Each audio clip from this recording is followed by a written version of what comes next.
Hey guys, my name is Gabriel and I'm here to show you a sharpening technique I came up with that allows you to sharpen your images regardless of noise level. You can see this image is really soft and really noisy. I took it with a fisheye lens, a really dark place, wide open aperture, and had to push a really high ISO. As you can see, a lot of the fine detail is lost, so it doesn't look really good. If I try to sharpen it with a normal technique, it will exaggerate the noise and make the image look really bad. What I'm gonna show you is not a masking technique, because I find that masking techniques are just sharpening a noisy layer, making it noisier, and then choosing where you're gonna apply the effect to. It's not that effective. It's still gonna make the image noisier. With this technique, we're not gonna make the image any noisier, just sharper. Let's get started.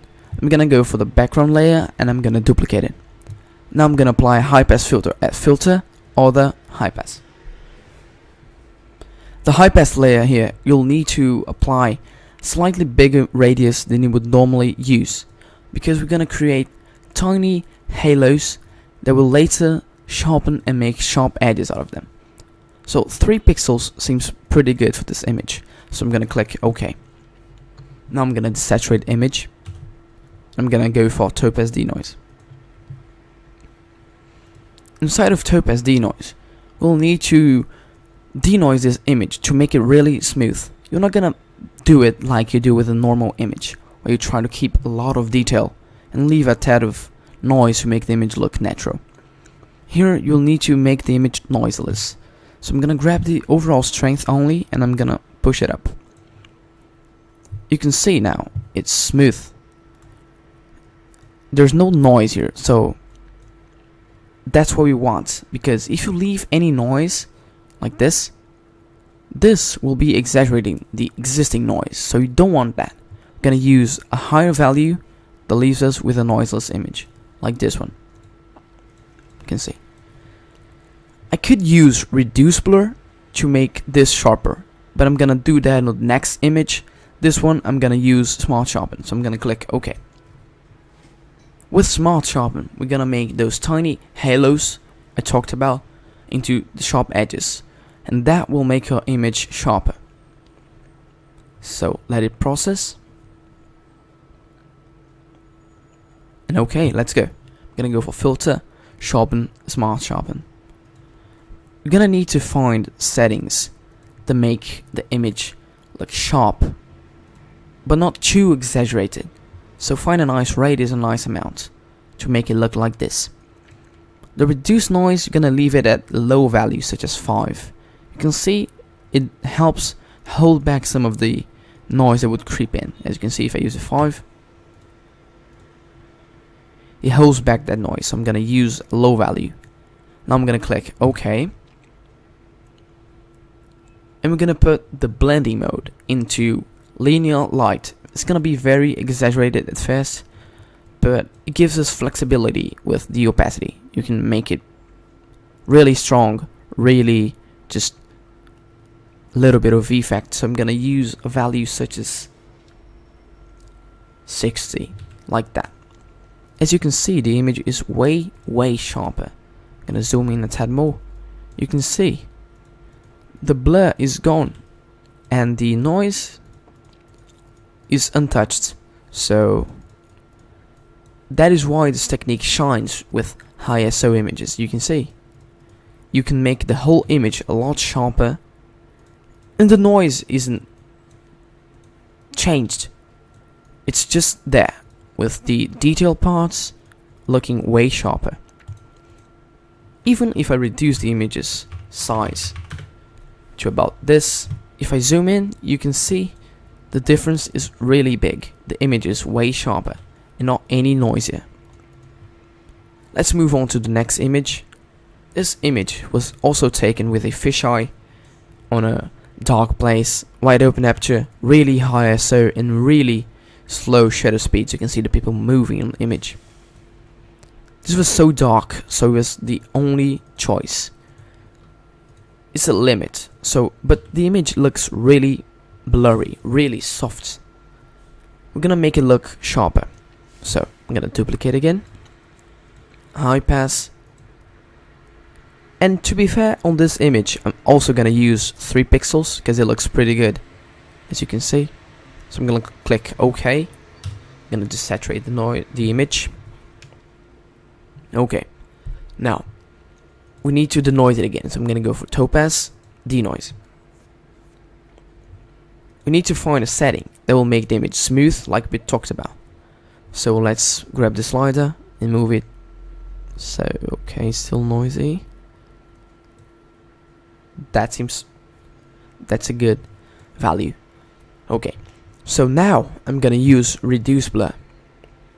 I'm gonna grab this and move it on. Let's see.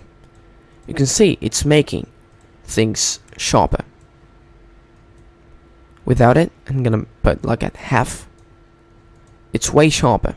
We can perhaps push this to 0.32 to hold back a tad more noise. Now if we use a nice value here, we're gonna make this image sharp. I'm gonna click OK.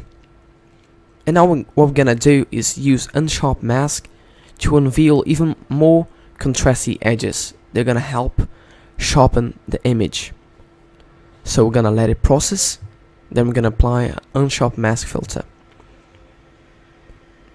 Okay, we're gonna go for filter, sharpen, and unsharp mask.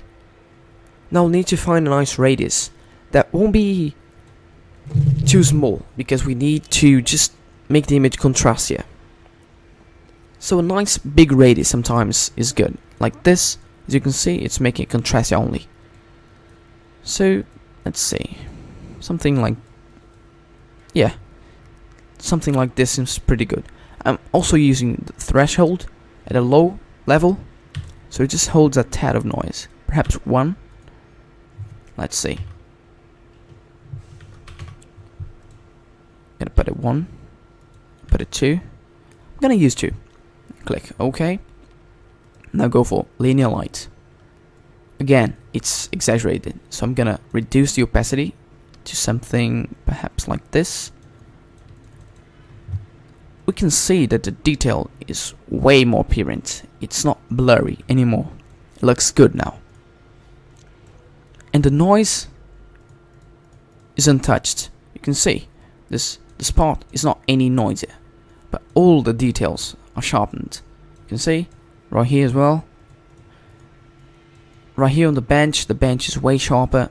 Even here, this hidden detail inside the noise, it's sharpened. You can see right there. Things that are hidden inside the noise due to Topaz Denoise ability to denoise the image can be sharpened, something you wouldn't be able to do on masking as well. So now you can see this image looks way better, so I'm gonna reduce it. Let's see. If I zoom in, you can see the difference that the technique makes. It's really big, and the noise is the same. So you can see the image is sharper and not any noisier. Let's find a nice place to demonstrate this as well. Right here, you can see the bench is now completely sharp. Okay, let's move on to the next image. This image, it's soft, as you can see. It was taken on a boat using a long lens, really dark place, so I had to push ISO, try to keep the shutter speed down. So it's tough to get it sharp. So we're gonna sharpen it now. I'm gonna duplicate layer once again. I'm gonna apply filter and a high pass. On this image, as you can see, these edges are not gonna be so contrasty, but that's fine. Let's go for a nice value. Let's see. Slightly bigger than 2 perhaps. Yeah, that's looking good. As you can see, since there's not a lot of contrast here, we can go for image adjustments and brightness and contrast. If you need to use this a lot, you can use legacy, so you can crank it. Of course, we're going to use a small value like this. Now we're going to go for filter, Topaz Denoise. You will see that the noise process on this image will wash out a lot of detail. Let's go. It's going to wash out, but it's okay. Now we're gonna go for title reduce blur.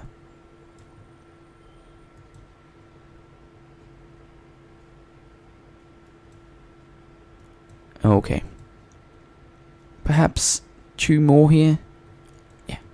Okay. Now you can see it's way sharper. And it's reasonably soft. Just little touches of noise. But that is not gonna be any problem on this image. You can see it's really slight, and I'm using auto brighten. So if I turn it off, it's not as apparent. So this image smooth all around. I'm gonna click OK. And I'm gonna use once again the unsharp mask to bring a little bit more of detail to the image. So okay, it's done now. So let's go for filter, sharpen, and unsharp mask. I'm gonna use the same thing just to bring it out a little bit more. Okay, I'm gonna go for linear light, reduce a little bit of the opacity. As you can see, it's way sharper, the image. Once again, a lot of difference technique makes. And if you go to the noisy parts of the image, they're the same. You're not making it any worse, and you don't need to mask anything. Select part of the image. It is applied to the whole image, to the important parts. So you can see the statue is really looking way better. If I now reduce the image to a nice viewing size, I'm gonna zoom in. You can see the difference it makes. While the noisy parts look the same. You can see once again even some hidden details that you wouldn't be able to sharpen using masking techniques are increased, like here. You can see every noise, look, every edge looks way sharper. Now this technique, you can also use it on daylight images. If I duplicate the layer now, I'm gonna apply the same high pass filter. You can see it's gonna work out really well using also daylight images. You're gonna always have a little bit of noise creeping in if you use normal techniques, but on non-noisy images that's gonna be a lot easier to take care of. But this technique will give you an image with no noise being exaggerated after sharpening, so it's worth using. So I'm gonna use reduce blur here, like this. Looks a lot better, as you can see.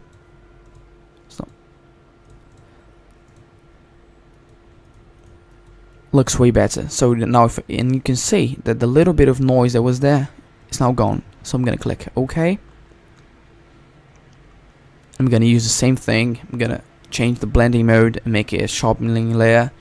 So this technique you can use with any type of images, and you're gonna be able to make them sharper, and you don't need to denoise them before you try to sharpen or anything like that. So sometimes you just want the image to be sharper, but you don't want to apply any denoising things. This technique is really good because you can use the Topaz Denoise amazing denoising properties for your benefit when you're sharpening an image. So not like the reduce noise slider on a smart sharpen. It's okay, but you're not going to be able to use it on super noisy images. It's just going to make the noise really fine looking, really bad looking, really apparent, and it's not going to sharpen what you want. With this technique, you go for what you want, and it just sharpens it, and the noise remains intact. So this is the best technique I've ever seen, and I suggest you guys give it a try on all sorts of images. I'm sure you'll like the results, and well, I hope you enjoyed the tutorial, and I'll see you next time.